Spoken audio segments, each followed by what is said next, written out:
SSC का जो set हम लोग आपको करा रहे थे 2016 का स्टेनोग्राफर से, इसके हम लोग अभी तक 45 क्वेश्चन तक आपको सोल्व करा चुके हैं।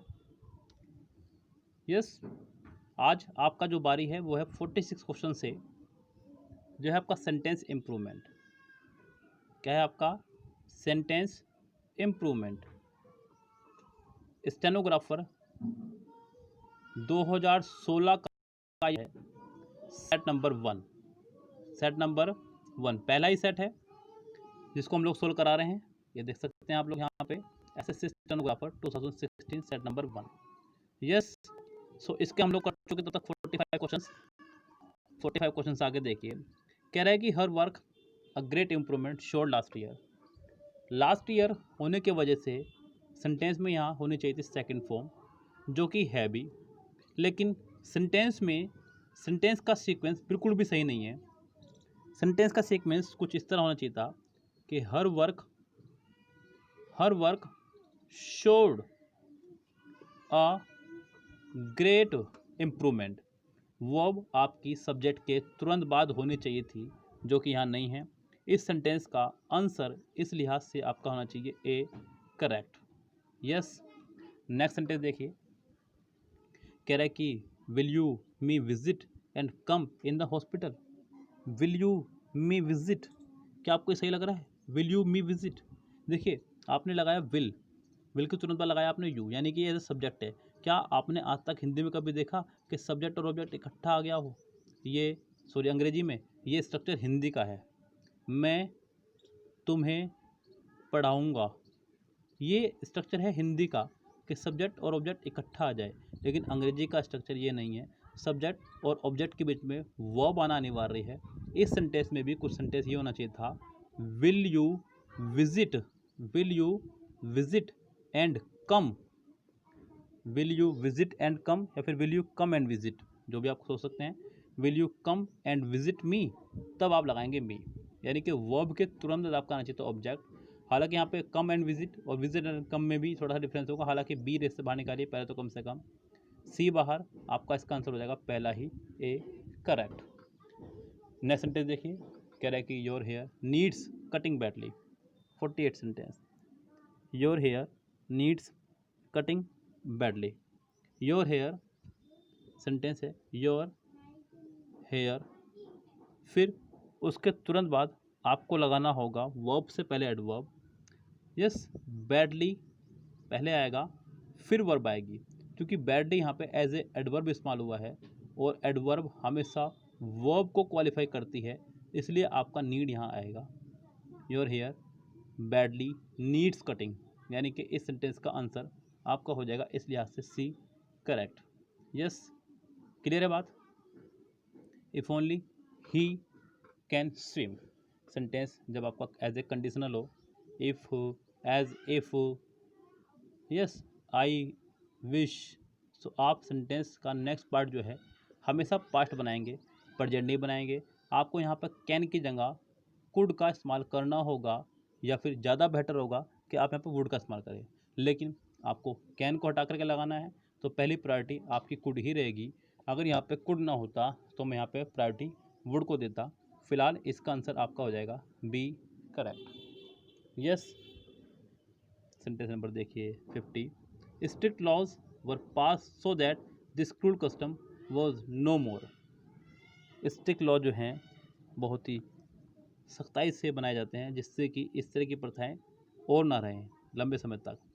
Strict law were passed so that this cruel custom was no more. ये यहाँ पे आपको सेंटेंस में बताना है इसका अल्टरनेटिव क्या हो सकता है। यहाँ पे पहला वर्ड है आपका इरेडिकेटेड। इरेडिकेटेड का मतलब है जड़ से ख़त्म कर देना, किसी चीज़ को जड़ से ख़त्म कर देना। नेक्स्ट है आपका वाइप ऑफ, पोंछ कर मिटाना, जैसे मैं मिटा रहा हूँ इस तरह से। अगला डन अवे विद, यस, समाप्त करना, और नो इम्प्रूवमेंट। तो इसका आंसर हो जाएगा आपका पहला ही eradicated. Please examine my homework, please check my homework, simple sentence होना चाहिए था, प्लीज़ चेक माई होमवर्क। हालांकि यहाँ पे वो अंडरलाइन भी करना भूल गया है, एग्जामाइन को हमें खुद ही अंडरलाइन करना पड़ा है, क्योंकि मुझे वोकैबुलरी देख के पता चल गया कि इसने एग्जामाइन को ही अंडरलाइन किया होगा। So please check my homework, मेरा होमवर्क चेक कर दीजिए। The sheriff arrested the hoodlums for playing with the law, यानी कि शरीफ ने हुडलम्स को पकड़ा, यानी कि गुंडों को पकड़ा, क्योंकि वो कानून के साथ खेल रहे थे। प्लेइंग विद द लॉ, यहाँ पे लॉ को, कानून को तोड़ा जाता है, खेला नहीं जाता है। तो यहाँ पे या तो अपना लगा था ब्रेकिंग द लॉ, और ब्रेकिंग यहाँ पे ऑप्शन में है, सो आप इसका आंसर लगाएंगे C he, breaking the law. To tell you the truth, I am not here last night, sentence में जब आ गया है लास्ट तो आप यहाँ पे एम का इस्तेमाल नहीं कर सकते, क्योंकि लास्ट, प्रीवियस, एगो, यस्टरडे, ये सभी वर्ड हम लोग इस्तेमाल करते हैं पास्ट के लिए। किसके लिए? पास्ट के लिए। प्रेजेंट के लिए इन सभी शब्दों का इस्तेमाल नहीं किया जाता है। तो यहाँ पे आई एम की जगह आपको अच्छा हुआ कि आप लगाएं I was. To tell you the truth, I was not there last night, I was not there last night. 53 का आपका आंसर हो जाना चाहिए B, correct. They spent many early hours, 54 देखिए, they spent many early hours, early hours नहीं आप लगाइए यहाँ पे, क्योंकि आइडल का मतलब होता है अदर्स। क्या होता है? अदर्स, जबकि यहाँ पे उन्होंने अपने समय को बर्बाद किया है, सो आप यहाँ पे लगाएंगे idle, sorry idle. Ideally, ideally का मतलब होता है अपने समय को बर्बाद करना, खाली बैठ कर के समय बिताना। They spent many idle hours, यानी कि इसका आंसर हो जाना चाहिए आपका बी, करेक्ट। 54 का बी आंसर हो जाएगा। There are many communicable diseases and almost all communicable diseases could be prevented, बहुत सारी हैं ऐसी कम्युनिकेबल डिजीजेज, और इस सभी कम्युनिकेबल डिजीजेज जो हैं डैश, यानी कि बचाई जा सकती है, रोकी जा सकती हैं। So there are many communicable diseases and almost all communicable diseases, could भी नहीं, कैन, क्योंकि सेंटेंस आपका चल रहा है प्रेजेंट में, पीछे आ रहा आपका आर, प्रेजेंट में चल रहा है, इसलिए आप कुड की जगह इस्तेमाल करेंगे कैन का, यानी कि इस सेंटेंस का आंसर हो जाएगा आपका सी। 55 का आंसर हो जाना चाहिए आपका सी, करेक्ट। 56 से 65 तक हैं आपके नरेशन, डायरेक्ट एंड डायरेक्ट। फटाफट देखिए सेंटेंस को मेरे साथ में, आपको बनाना है सिर्फ इसका डायरेक्ट एंड डायरेक्ट, आपको उन्हें बाहर निकालना है जो रेस में शामिल नहीं हो सकते, बस, और कुछ मत कीजिएगा। पहला सेंटेंस है the teacher said the earth goes round the sun, teacher ने कहा पृथ्वी सूर्य के चारों ओर घूमती है। देखिए ये एक सामान्य सत्य है, इन सत्यों को, यूनिवर्सल ट्रूथ को और मैथमेटिकल फैक्ट्स को हम लोग चेंज नहीं कर सकते, इसलिए यहाँ पे इसका आंसर हो जाएगा सी, करेक्ट, और कोई इसका आंसर नहीं होगा। नेक्स्ट सेंटेंस देखिए, Raghu said I am not coming tomorrow, आपको दिख रहा है इज एम आर, आपको ढूंढना है वोज वर, आपको दिख रहा है टुमारो, आपको ढूंढना है द नेक्स्ट डे भी, क्या ढूंढना है? The next day. पहले में आपका वोज वर है, पहले में आपका वोज वर आया है, दूसरे में भी वोज वर आया है, थर्ड में भी है, फोर्थ में नहीं है, कम से कम फोर्थ आपका रेस से बाहर हुआ, बी सी डी रेस में शामिल है, A B C. Raghu said that he was, लेकिन ए सेंटेंस में नोट नहीं है, बाहर, बी और सी में नोट नहीं है, सी बाहर, इस सेंटेंस का आंसर रह जाएगा सिर्फ और सिर्फ B, correct. He said all the players must report in time. 58 sentence, जब भी आपको डायरेक्ट इंडायरेक्ट सेंटेंस दिखाई दे मस्ट, तो या तो आप इसको बनाइए मस्ट बी, जो तरीका है, नहीं तो आप इसकी जगह पे हैड टू का भी इस्तेमाल कर सकते हैं, जिससे आपका सेंटेंस हो जाएगा करेक्ट। हैड टू आपका सिर्फ और सिर्फ बी में है, इसलिए 58 सेंटेंस का आंसर हो जाएगा आपका had to. My daughter said to me I am thinking of getting married, आपको दिख रहा है इज एम आर, क्या दिख रहा है? Is am are. जब आपको इज एम आर दिखे तो आपको बनाना है वॉज वर, क्या बनाना है? Was were. फटाफट ढूंढिए कितनों में है, पहले में है, दूसरे में नहीं है, तीसरे में नहीं है, फोर्थ में नहीं है, आपका सिर्फ और सिर्फ आंसर हो जाएगा 59 सेंटेंस का ए ही, करेक्ट। 60 सेंटेंस देखिए, his uncle sad I am always punctual, फिर से एम आ गया, फिर से वॉज वर्ड ढूंढना है, कितनों में है? फटाफट ढूंढिए, पहले में है, दूसरे में भी है, तीसरे में नहीं है, चौथे में नहीं है। His uncle sad that he, I first person, subject के अनुसार यहाँ ही होना चाहिए था, आई नहीं, इसीलिए सेंटेंस का बी बाहर, ए ही आंसर होगा। 60 सेंटेंस का करेक्ट आंसर हो जाएगा आपका A. 61 wait outside the receptionist told me, ये आपका एक इम्पेरेटिव सेंटेंस है। रिसेप्शनिस्ट ने मुझसे कहा कि बाहर इंतजार करें, सेंटेंस टू से ही कनेक्ट होगा, पहली बात तो ये। दूसरी बात, सेंटेंस में कोई बदलाव नहीं होगा। The receptionist ask me to wait outside, the receptionist told to me, B बाहर। The receptionist ask me, conjunction ही नहीं आई है, सी बाहर। The receptionist told me, conjunction नहीं है, डी भी बाहर। आपका आंसर हो जाएगा सिर्फ और सिर्फ ए इसका correct. The examiner sad, candidate at the exam hall were nervous.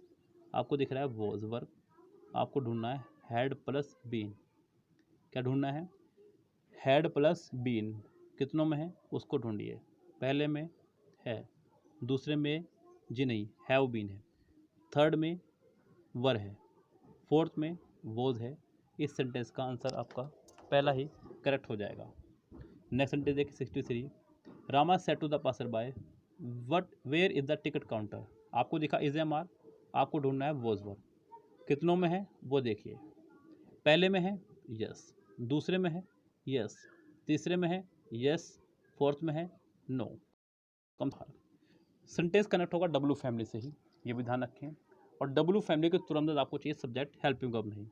अब जरा देखिए कितने बाहर होंगे। पहला रिस से बाहर, तो कि इफ से जुड़ा है। दूसरा वेयर से जुड़ा है, लेकिन डब्ल्यू फैमिली के तुरंत बाद हेल्पिंग वर्ब आ गई, दूसरा ये बाहर। अब आपका सेंटेंस का आंसर आ जाएगा सिर्फ और सिर्फ कि डी पहले ही बाहर हो चुका है। नेक्स्ट देखिए 64। Ragini said to the shopkeeper how much do you want me to pay for this dress. आपको सबसे पहले दिख रहा है डू डज, आपको दिखना चाहिए इज एम आर। दिस को दैट बनाना है, दिस को दैट बनाना है। कितनों में है फटाफट से देखिए। पहले में बिल्कुल है हाउ, लेकिन मच नहीं है, इसलिए पहला बाहर। दूसरे में हाउ मच ही गायब कर दिया, यस, बी भी बाहर।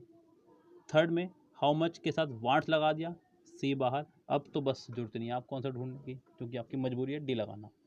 आई said to him where have you lost the new pen. आपको देखा हैज हैव, आपको ढूंढना होगा हैड। कितनों में है? कम से कम फर्स्ट में नहीं है। आगे देखिए कितनों में है। सेकंड में यस है, थर्ड में जी नहीं है, फोर्थ में भी नहीं है, सिर्फ और सिर्फ सेकंड में है। इसका आंसर हो जाएगा आपका बी ही करेक्ट।